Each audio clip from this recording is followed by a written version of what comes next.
Hello বন্ধুরা, আমার চ্যানেলে সকলকে স্বাগত। এই ভিডিওটা অনেক দিনের পুরনো। এই ভিডিওটা করা হয়েছিল ইউটিউবে পোস্ট করব তাই, কিন্তু আমি যেহেতু এডিট করতে জানতাম না তো ততটা ভালো করে এবং সময়ের অভাবে আমি এডিট করতে পারিনি, ওই জন্য ইউটিউবে পোস্টও করতে পারিনি। এবার যেহেতু আমি নতুন কোনো ভিডিও করতে পারছিলাম না এবং এডিট করাটাও শিখেছি একটু, তো আমি ভাবলাম যে এটা যেহেতু ফোনে আছে আমি এটাই পোস্ট করে দিই। তো এটা হচ্ছে শনিবার সন্ধেবেলার। সেদিনকে আমার কিছু খেতে ইচ্ছে করছিল, কিন্তু কী খাবো বুঝতে পারছিলাম না, কারণ সেদিনকে হচ্ছে আমাদের নিরামিষ এবং পেঁয়াজ বা অন্য কিছু আমিষ কিছু দিয়ে করতে পারবো না।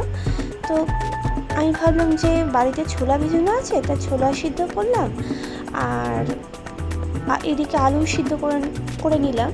তো ভাবলাম যে কিছু মাখা করি, ছোলা মাখা করি। তো দেখতে পাচ্ছ যে আলুটা বেশি হয়ে গেছে। এটা বলতে গেলে ছোলা মাখা হয়নি, সব রকম আলু সব রকম শুধু ছোলা মাখা হলে যে ছোলার পরিমাণটা বেশি হবে, কিন্তু এখানে ছোলার পরিমাণটা কমে গেছে, তো সেজন্য একটা মাখাই হয়েছে। হ্যাঁ, তো এবার আমি মশলাটা নিচ্ছি এবং দেখতে পাচ্ছি যে ভিডিওটা কেটে কেটে নিচ্ছি, কারণ আমার অভ্যাস নেই তো যে এক হাত দিয়ে ফোন ধরে আর এক হাত দিয়ে কাজ করার। ওই জন্য আমি একটু একটু করে কাজটা কমপ্লিট করে রেখে ভিডিওটা